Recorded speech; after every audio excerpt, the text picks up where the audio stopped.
Hi, welcome to our next vlog. After forcing the Persian Gates, Alexander the Great arrived at Persepolis, the magnificent ceremonial capital of the Achaemenid Empire, a symbol of Persian power and grandeur. He plundered its vast treasures.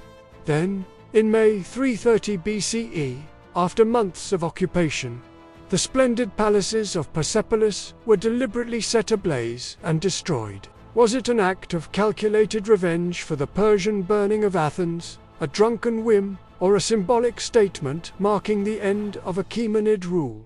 Having overcome the valiant but ultimately futile resistance of Ariobarzanes at the Persian Gates, Alexander the Great and his army descended onto the plains of Persis, the ancestral homeland of the Achaemenid dynasty. Their destination was Persepolis Parsa in Old Persian, the magnificent ceremonial capital founded by Darius I and embellished by his successors Xerxes and Artaxerxes. This was not just a city, it was a potent symbol of Persian imperial power, a vast complex of palaces, audience halls, and treasuries built upon a monumental stone terrace.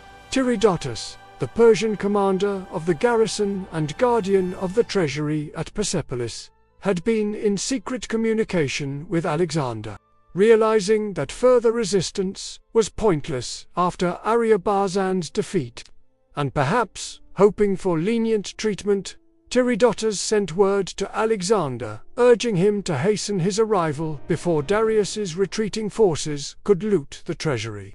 Alexander, seizing the opportunity, made a rapid march and entered Persepolis without a fight in late January or early February of 330 BC. He also secured Pasargadae, the nearby older dynastic capital and burial site of Cyrus the Great, which he treated with respect.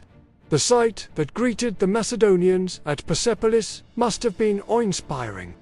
The grand terrace platform supported colossal structures like the Apadana, the great audience hall with its forest of towering columns, the throne hall, or hall of 100 columns, the gate of all nations guarded by massive winged bull colossi Lamassu, and numerous palaces adorned with intricate reliefs, depicting processions of tribute-bearers from all corners of the empire.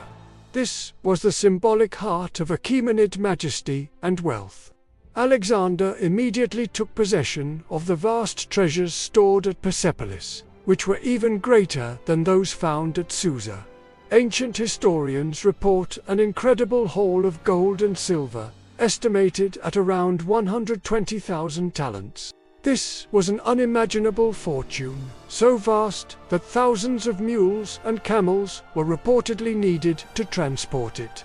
The plundering of this wealth was a significant blow to any remaining Persian war effort and provided Alexander with almost limitless resources.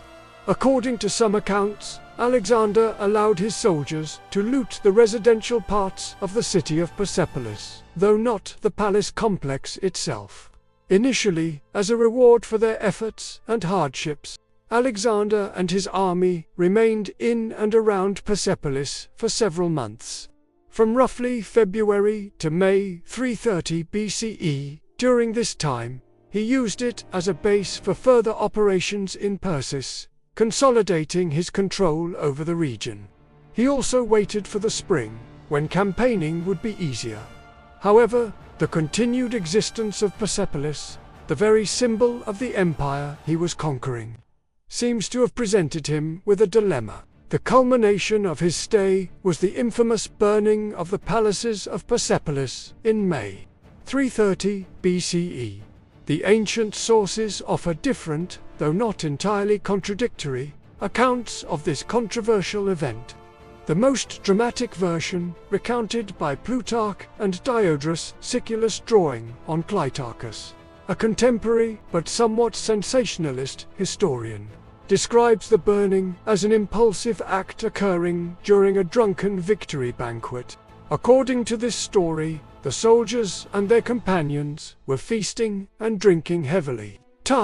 an Athenian courtesan who was the mistress of Ptolemy Alexander's close companion and future king of Egypt, reportedly made a speech. She declared that it would be Alexander's greatest triumph in Asia if he were to join them in a celebratory procession and with their own hands set fire to the palaces of the Persians who had so arrogantly destroyed Athens. This, she argued, would be a fitting revenge for the sacrileges committed by Xerxes during the invasion of Greece in 480 BCE, particularly the burning of the Acropolis. Her words, spoken amidst the drunken revelry, supposedly inflamed the Macedonians.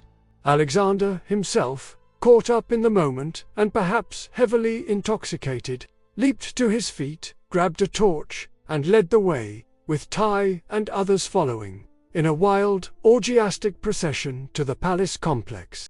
They hurled their torches into the cedarwood structures, and soon the magnificent halls of Darius and Xerxes were engulfed in flames.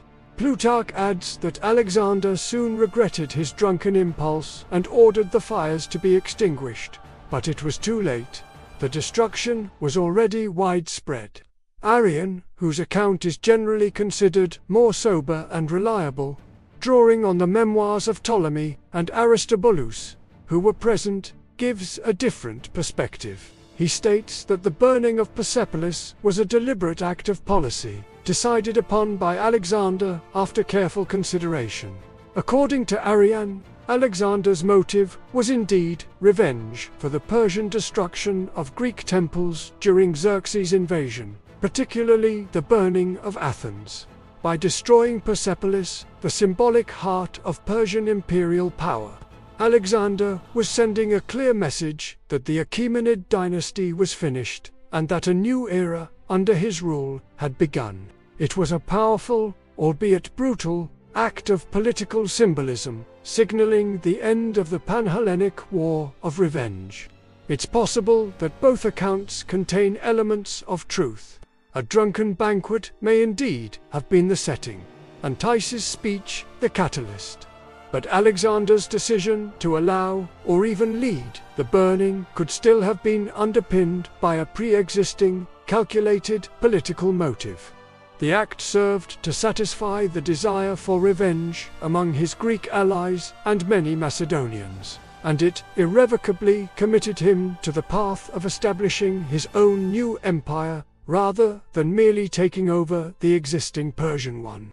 The destruction of Persepolis was an act of immense cultural vandalism. The magnificent palaces, with their unique art and architecture, representing generations of Achaemenid power and artistry, were reduced to ruins. The blackened stones and fallen columns that remain today are a poignant testament to that fateful night. Regardless of the exact circumstances or motivations, the burning of Persepolis was a hugely significant event. It marked a symbolic turning point in Alexander's campaign. The war of revenge was over. The Achaemenid Empire, in its old form, was effectively dead. Alexander had a big task ahead, ruling all the lands he had just conquered, while also dealing with Darius III, who was still trying to gather support in the eastern territories. The ashes of Persepolis would serve as a stark reminder of the destructive power of conquest, even as Alexander began to envision a new, integrated empire rising from the ruins. Hope you had an awesome time watching our vlog. If you enjoyed it, give us a thumbs up, and don't forget to hit that subscribe button for more cool stuff about ancient history.